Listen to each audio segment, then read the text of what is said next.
Hello, everybody. I'm excited to welcome Steve Giordano today, who is the #1 producer last year with 1.3 million of issue paid premium on his own pen. So you are a complete animal. Thank you. Thank you for having me. We also have Stephen Yee with us, who's actually just become a huge asset to Family First Life when it comes to doing interviews, when it comes to scheduling conferences. He's a marketing machine. I wanted him in here to extract some info from you. It's like we're interrogating him. Yeah, this is an interrogation. Beautiful. To help new agents do what you're doing, okay? Also, I love your suit. Thank you. Where do you get that done? Is that a custom suit? Custom Mark Russell Boca Raton. He told me I had to wear it today. Dude, that looks freaking good. It looks a lot better than my express suits that I get that don't fit right. So I might have to call that guy. No doubt. You'll like him. All right. So you look good. You have had an insane work ethic, which we're going to dive into your whole schedule today. But I have a question. Sure. What's driving you to be so committed to winning aside from money? Because it can't just be money. Yeah, it's interesting with money because money's not the motivator. I think when I started, it was first about survival and learning this business. And then it was like, okay, I kind of want to be the best at it. And why not? So you just want to be the best. Just want to be the best and help a lot of people. And now, as we're growing an agency, trying to help others be the best. So you were accused of having I told someone you did 1.3 million and someone said that's impossible. Right. They go, he probably has a small call center that he's taking credit for. And I go, dude, I don't think he is, but we want to know how you did that. Before we get there, you just had a baby boy, Dominic. How old is Dominic now? 7 months. 7 months old. How has that changed your life? It's been amazing because, now it's more than just myself and my wife, Margot. It's really for him. And, it's another part of this. It's trying to, change his entire future, and just give him things that I never was able to have or never even dreamed of. Yeah. So we were flying the other day. We hit a bunch of turbulence. Sean Mike was acting like nothing happened. I was freaked out. The girl in front of us was crying. And I'm talking a lot of turbulence. Like it was very rare. Even the pilot was like, yeah, that was odd. That doesn't happen that often. But as it was happening, Sean goes, dude, you gotta stay cool because someone might live to tell your story of you hiding under the seat. And then, dude, this sounds weird, but I'm like, dude, I would want my kid Atlas to watch me not be scared when something happens. Right. And then you have a baby boy and you're probably thinking, I want to show him what it's like to win. That's right. More than anything, right? Absolutely. So congratulations on everything. How big was your Americo You First bonus? For the year, it was about $70,000. Can you tell everyone what that is? So Americo You First bonus, when you write $45,000 in the 6-month period, they're paying you 8% on your business. So I did over $1 million with Americo. It's crazy. You did over $1 million with Americo. Yeah. And they gave you $70,000 bonus just for doing that. Family First Life gave you what, 50,000? 50,000, yeah. So 120,000 in bonuses. And then throw in AMM because they didn't do the trip, so that was $4,000. That's cool, man. Did you buy anything cool? Not really, because I'm trying to just, pour it back into the business, grow, and, get a new house in a year. But, how much is that suit? I think it's like $1,500. Oh, that's not bad. Yeah, it's not bad. Cool.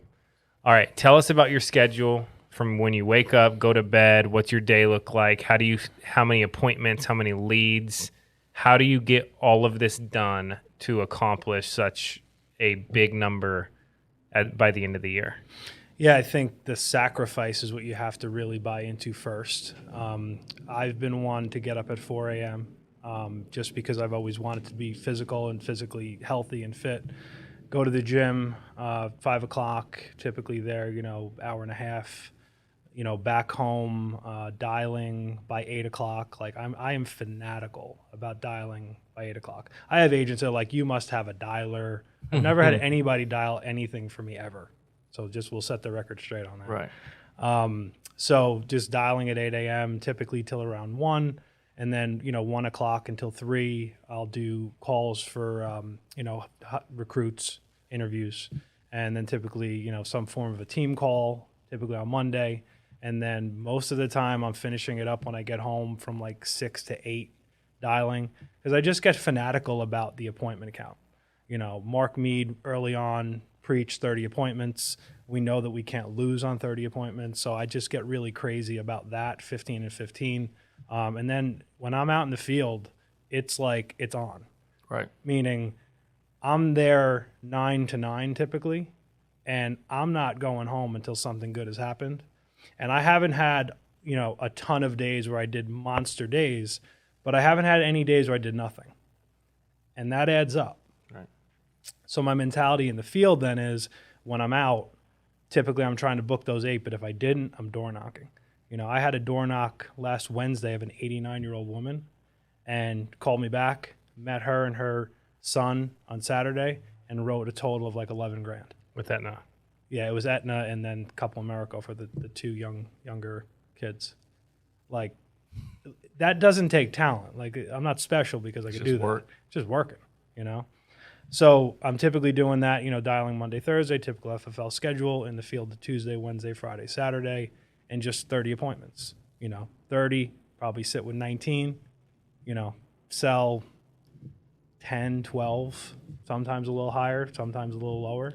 That's fascinating because you would think the number one producer closes like 100%. Right? And see, like, a lot of people look at your numbers and go, dude, like, he probably books 30, sits on 30, and closes 30. That's why he writes 30 grand a week. Yeah. And it's like, now that you're able to break that myth down to say, no, dude, I booked 30 to sit on 19 and close 10. It's like, that's what corporate's always been talking about. What's your average AP per app, you think? 170. Actually, John Wetmore called me one day and told me that. I was like, oh, that's pretty cool. Right. Everybody thinks you're probably writing like 400 or 500 a month, but you just have a lot of 170s. But how? That's still high. Right. I think it's finding the need in the house and then showing the high number and not being afraid of the high number. Somebody said this, I heard it the other day on a podcast. Like, if you sell a lot of smaller policies, they're not going to stick, but a lot of the bigger ones do, and that's really true. Mm-hmm. Like, don't be afraid to show it. That doesn't mean it's going to be the only thing you show, but you're going to show it, and some people are going to go for it.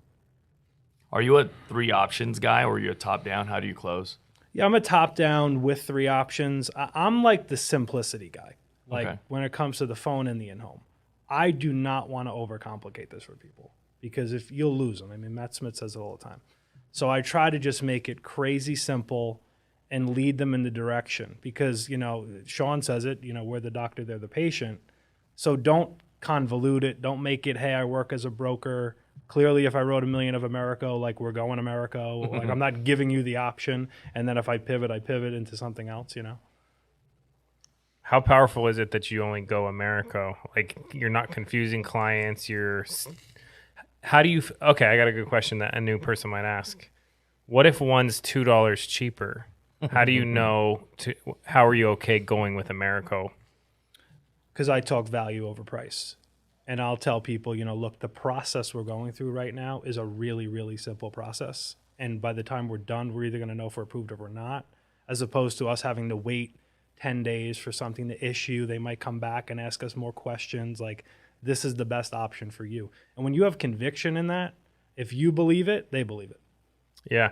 Now, do you get up at 4 a.m. on Sundays too? Probably like 5 on Sunday. 5 on Sunday. Yeah. You go to the gym on Sunday as well? Usually. So you go to the gym 7 days a week? I have been lately, yeah. And on the early mornings, you get up at 4. Do you have energy at 4? Do you force yourself to get up? Is it just a habit? Most days, yeah. Some days you wake up and you're like, I don't know. But it's amazing. The culture we have here, when you go open Facebook and you see Dave Witcher's out running, I'm getting up. Like, yeah. If he's running, I'm running. If I see Mendenhall in the gym, like I'm just going to do it because we're all pushing each other. And it's a great culture we have. I love that most companies in insurance, from experience I'm talking, the culture is let's go have fun, drink, forget about how much money we're not making, and that's it. And let's all be friends. Yeah. And here it's like the culture is just this crazy, having success in all areas of life, including personal health, waking up early, not drinking. Do you drink? No. You don't drink? No. At all? Ever? I used to, and then I was just like, Like how long ago? like 5 years. Serious? Yeah. So you haven't drank in 5 years? I mean, maybe a wine here and there with dinner once in a blue moon, but Nothing really? no. Why don't you? You know what it was? I think I wanted to just be at my best, because it's almost like, all right, if you want to be the best at what you're doing, you need to do things differently than everybody else does. If everybody else is out drinking and everybody else is out partying and you're not, and you're working on the weekends, like, you're going to get ahead. There's just no way you're not. Yeah, so Twardowski was telling me he didn't realize how often he drank, and he hasn't drank in like a week maybe. Yeah. And he's like, dude, I think I have the cheat codes now. I'm like, why? And he's like, I have so much energy. And I wasn't doing anything in excessive. It was just here and there, but it was still slowing me down just a little bit. That is very interesting, the drinking part. What about any other, have you had to break any habits that have helped you be this successful? Did you ever have anything that you said, hey, I'm going to give this up? I think, like, I love sports, and I think prior to FFL, you go home from my old job. I worked as a food nutrition director, and I worked in hospitality my whole career. I'd work, I'd go home, and then it would be like, all right, we're going to go watch whatever tonight. Now, it's not to say I cut out sports entirely, because I'm a big NFL fan, and that's once a week, but like, I'm not going home and watching like every baseball, basketball, and hockey game at night. It's like, there's no time for that now. You had to give that up. Yeah. To run this schedule. Totally. And you run the schedule every week. What if you're going to go on vacation for 3-4 days? I just map it out differently. Hey, I'm taking this day off and I'm doing this. Okay, so if you're going, you'll go, hey, I'm gonna run Sunday since I'm not going to be home on Monday because I'm going to take whatever. And you make sure you never miss those numbers. Right. You just manipulate your schedule, switch everything around. How about your wife? Has she complained about you being gone? Is she supportive of it? What's that dynamic like? Supportive. When I started coming off of that convention 2 years ago, like I said to her, we're in the season of work because we need to, I was making maybe $100,000 in my old job, and it just wasn't going anywhere.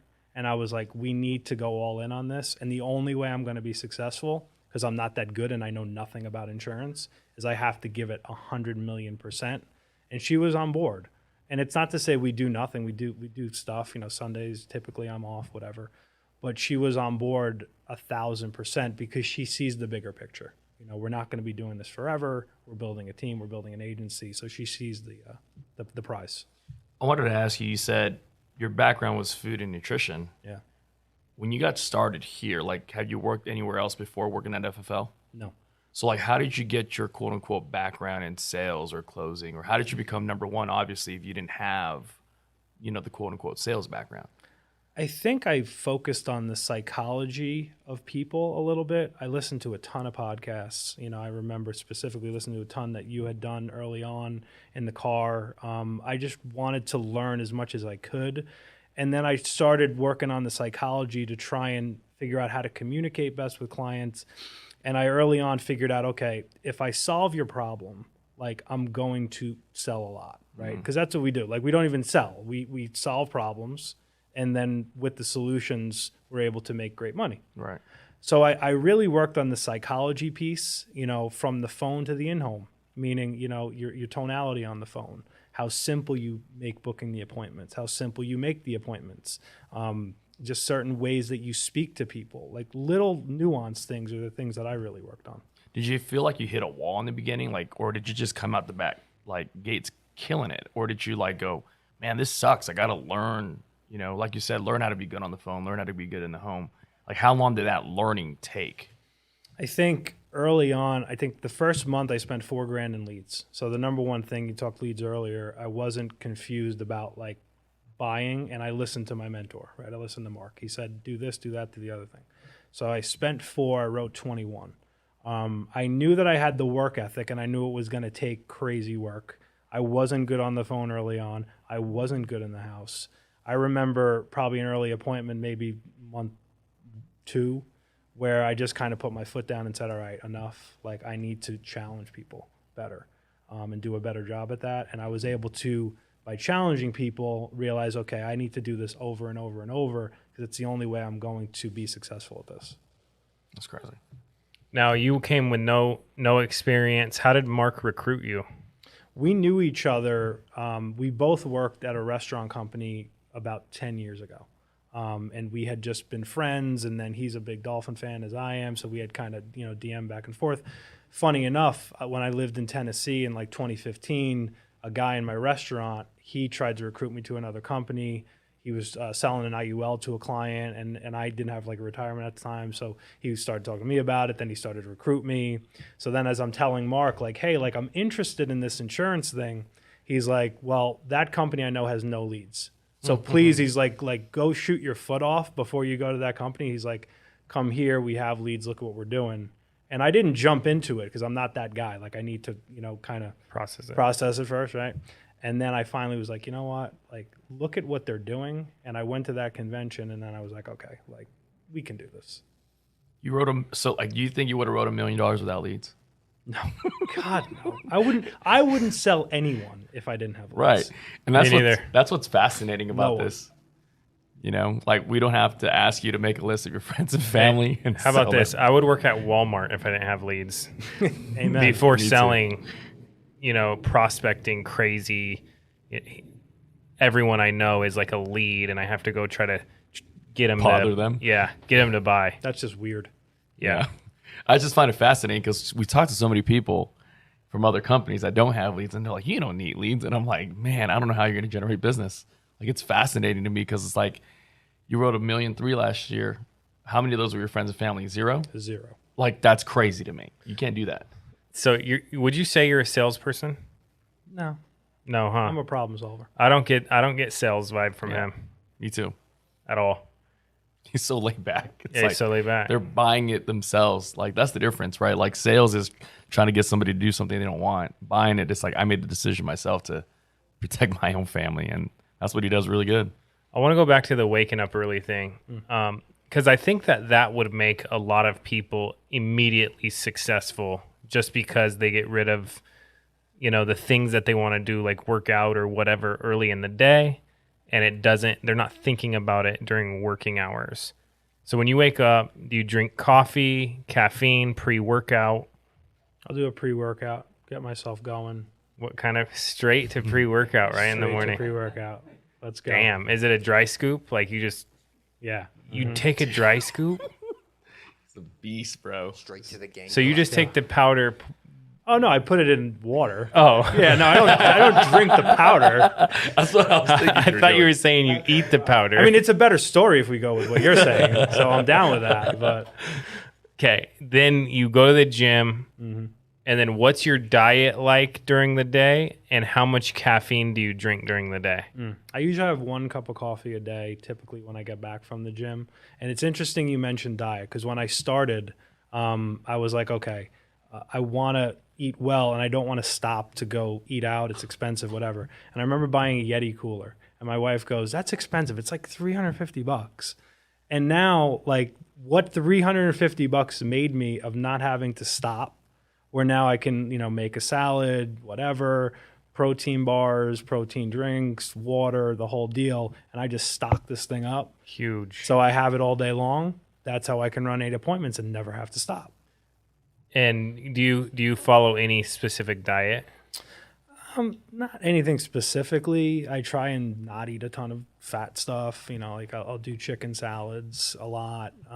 Try low carb. Nothing like crazy, but I just don't eat a lot of junk. Do you ever break and go to McDonald's? Like, bam. No, I never go to McDonald's. Ever? Never. Do you have anything that you do where you can tell it slows down your energy levels? Yeah, I like ice cream. So I'm not going to lie, I like ice cream. And any of my family that see this are going to be like, yeah, he likes ice cream. But I only do it if it's like a family function. I don't just buy it and have it in the house. I always tell people if I started doing what you are doing when I was in the field. And before that, my energy levels would be all over the place because I would just be eating random, unhealthy, quick places, looking for water, and then it would mess up my schedule. I'd get behind schedule. I have to go find a place to eat, whatever. And I started doing that, and that was huge for me, man. Just literally planning for the day, all your food out and having it. It's such simple things too. So simple. You know, like there's nothing special. It's just do little things really well and do them over and over consistently, and you'll be successful. Yeah, that's cool. All right, so Mark recruited you. What were some of the main things? Because you said you were making $100,000. What were some of the main things that made you go, I will leave $100,000 a year job and literally try this, which guarantees me nothing? Yeah. One of the big things was being able to have my own business. I had worked in that industry for a long time. It's a good industry. It's obviously now a changed industry, you know, with COVID. But I knew that I was sick of listening to other people tell me how to do it. And I really needed to start doing something where I could dictate that. That was really a big thing for me. Because I was like, I bet on myself. I was like, you know what? I know that I'm going to work hard. And if nothing else, I know that. And I know that I can figure some stuff out. And I know there's resource. And then after going to that convention and seeing everybody and kind of seeing how, you know, everybody's from all walks of life, we talk about it, anybody can do it. I had such belief from that. I'm like, okay, like everybody here is really, really normal. They're just really normal people. And I'm looking at the system and I'm like, this makes sense. These people filled out an information request. We go out and meet them and, you know, find them what they need. Simple enough. Yeah. Now, I love how accessible everybody is in Family First Life. And I'm saying that because if someone wanted to work directly with you, let's say they're watching this, they want to start part-time, full-time, they don't have their license, they do have their license, but they wanted to work directly with you. They could do that? Absolutely. And how would they contact you? They could reach me on my cell, 631-241-9693, or on Facebook, and on Instagram, SteveGeo4382. And then we have FFLHealthAndWealth.com, and I have a Join FFL HW, site as well. So FFL Health and Wealth is the name of your agency. Why did you choose that name? Because I just felt that health is wealth, and they go one and the same, and I kind of mirrored it the way I'm kind of living and doing things, and I think it just worked for me. Have you read the book Think and Grow Rich? Parts of it. I got to kind of go through the whole thing. Me and Factory Fresh were trying to figure out, there's like 12 things to do that being rich you would be considered rich if you had these 12 things in order. Guess which rank money is? Definitely probably not 1. 12. Yeah. That is crazy, dude. I thought it was 4. But it's actually number 12. Wow. So it's like money's a byproduct, right? it is. Of all the stuff that we do. And once you get a lot of money, you really learn that it's not what makes you happy. Right. Amen. Yeah. And sometimes you don't know until you go, oh, wow, it really is helping people, having good relationships, making an impact. All these other things are what really make someone tick. It's funny. Somebody said to me, what was the most gratifying thing of like convention? Like, was it being number one in this? Now I was like, no, it was actually like our team event, like where we all got to get together, and it was people from all over the country in one spot. And I was in 2 spots. I was in Dallas and then in Miami. And I made it a point. I'm like, I have to get to Miami because my team's going to be there. And we did like a meet and greet thing. And that was the most thing for me because I'm like, all of these people, I know where their lives are going to be a year from now, 2 years from now, as long as they go to work. Now, let's say there's 10 people in a room just getting started, okay? How many of those people would you bet would make it? 3. And why? Because they won't do the things necessary. They won't sacrifice. Did you have any outside people not supporting what you were doing, waiting for you to fail, maybe not saying they're waiting for you to fail, but you kind of know they were? Did you have any of that? I'm sure there was some. I think for the most part, I have a very supportive, family as well as, Margot's family as well. I'm the type of person that even if I did, I wouldn't listen to it because I definitely kind of march to the beat of my own drum, and I'm like, all right, this is what I'm doing. But there might have been a little bit here and there, like, it's a little crazy. Why are you doing that? Now, the 7 out of 10 that don't make it, what would you say the reasons they don't make it are? They're not willing to sacrifice time. They're not willing to invest in leads. One thing that we didn't talk too much about yet is like lead flow. I got great at buying leads. If there's anything I'm really good at, it's swiping my credit card and buying leads. So I was able to just find different areas, map it out, talk to different vendors, be diverse, and not be afraid. Because again, I knew that I was going to bet on myself as far as being able to go out and work. I think that's probably the biggest thing. Like people, they won't sacrifice time and then they won't buy enough leads and invest. What was your lead bill in 2020? I spend about $2,000 a week. Serious? Yeah. So was that $100,000? Yeah. To make 1.3? Yeah. What'd you make after everything's said and done, dust settles? That's a tough one because of all of the, like with the team stuff too. Still, who cares? I mean, maybe 700-800, 700-800K. something like that. Something in the vicinity. Such a bad gig. And you're buying a new house next year, you said? Yeah, I'm gonna. What's that? What's the house like? That's my thing. I'm looking in Parkland, Florida, maybe a $2 million house. We'll see. Love it. Margo will be happy. Yeah. So I'm not I'm gonna run out and go buy like all this crazy stuff. Like I'm like, all right, a house. Yeah, delayed gratification though. Yeah. Yeah. But we have to be as an agency to over $1 million. Oh, so you gave yourself goals like that. Yeah. Like this year, we need to be over $1 million by December. We're almost at 6, so we're close. And that's the goal. And then personally, whatever I do, I do. So what other delayed gratification type of things have you done? Money wise, like buying stuff wise. Yeah. I mean, I'd love to get a motorcycle and learn how to do that. I'd love to get a boat. And Don't get a motorcycle. You're making everything's way too good right now. Motorcycle, Steve. It would When be a you really said- safe one. When you said I need to learn how to do it, I'm like, all right, it's too late. Don't do it. Yeah, stuff like that. I'm not like I need to buy crazy stuff like, crazy cars or whatever. I just want to enjoy life. Honestly, it's buying back time is what I want to do now. 2 years, almost 3 years now, running hard in the field. We're building a big agency and we got a lot of good stuff coming. I know that time's going to be bought back. Yeah, I love that. You know what's crazy about this, Andrew, is he's the number one producer in the company. We don't know what his house looks like. We don't know what his cars look like. And then you have like all these other people from other companies where they don't make any money, but they all flash their watch, their cars. And I'm like, dude, it's so sad that they sell the lifestyle, but they don't really have the money behind it. Yeah, but we're selling freedom. Right. Mm-hmm. We're selling get out of the rat race and be financially free. Yep. Because it's not about money. It's not worrying about money. Right. Dude, so I read this one time. Being financially free is if your bills are $1,000 and you have $2,000 coming in automatically without you working, then you're financially free. So think about what is that worth though? Right. It's the stress and all that too. Oh my gosh, you can argue.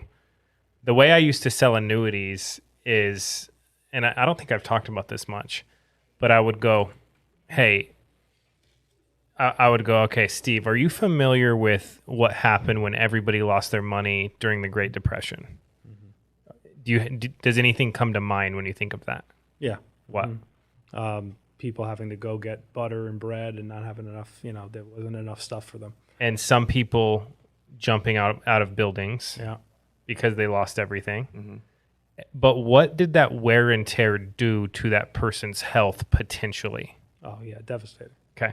So what I'm going to show you is what's called the Sleep Well at Night program, where you can never lose a dollar. Now you're not going to make as much as you'll be in Market. in the market. So you're not going to have as big of upswings, but what is it worth for you to sleep well at night and potentially even be healthier and live a longer life, or for someone to do that? What is that worth? Right. Dude, and that makes so much sense to me. Dude, stress kills. Oh yeah. Sure does. Look at like the police and law enforcement, like the amount of stress they go through. You know what I mean? Like that's crazy. And piggybacking on what you just said, Andrew, about the annuity stuff, it's like we've learned from studies that people that have guaranteed income for life live longer. And it's like if you have your finances taken care of, especially your bills, Yeah. you don't have to worry about that. You live longer. Like, that's Yeah. cool, dude. And I know, thinking about, having a child, if I would have had a child at my old job, like me and my wife talk about it all the time, it would have been a totally different ball game, stress-wise, time-wise, money-wise. And now it you don't even think about it. You don't even feel it, Does Margot like to shop a lot for the kid? Yeah, and her family does, Dude, Nicole, every day I'm like, okay, we have 4 of those. She's like, yeah, but this one's safer. Okay. It's a different color. Yeah. It's like Amazon boxes and boxes and boxes. You got to hire someone to freaking get rid of boxes. And all they want is the box, actually, at the end of the day. They could care less about what it is. Or the tag. Yeah. It's like, we'll get a toy and Atlas plays with the tag. Same here. Jules does the same thing. It's fascinating. We should start a toy company of just like tags and boxes. Yeah. Empty boxes. That they can just chew on and be okay. Like, all right. The crazy thing is that would probably work. Can you give us, let's go back to in-home phone script while we have you in here. Yeah. I just want to get, what advice would you give to somebody on the phone? What advice would you give to somebody that's going in the in-home? Yeah. Keep it really simple. I hear all this stuff with scripts and saying this and saying that. I'm calling you up. I'm confirming the information. I'm finding a time when you're going to be home and I can come over. That's it. That's all it is. The second thing would be your tonality. Making sure you're not excited. One of the things early on I had to learn was I kind of have an excitable personality. You get somebody, oh my God, they're interested in whatever. Keeping the tone down and level. So this way you can connect with them quickly, simply, and you can find a time when they're going to be home. And then in the in-home, same deal. Don't confuse people. Do the financial inventory, find their problem, go through health, go through finance and budget, and keep reiterating the entire appointment how what you're looking to do here is just find the best option that's going to protect you, that's going to be affordable. I like to say affordable like 50 times. So I'm trying to sell you the most expensive thing in the world. And then learn about what happens from them when they pass away. If it's husband, wife, if it's final expense and it's something for a child, whatever, figure that out and then give them a couple of options and then let them know what we're doing here. We're going to put in an application. I'm your advocate. We're going to see if the company's going to take you, and just keeping it crazy, crazy simple. Because the minute you get all over the place and you start saying, hey, maybe the IUL is good for you, or maybe this is good for you, or that's good for you, you've lost.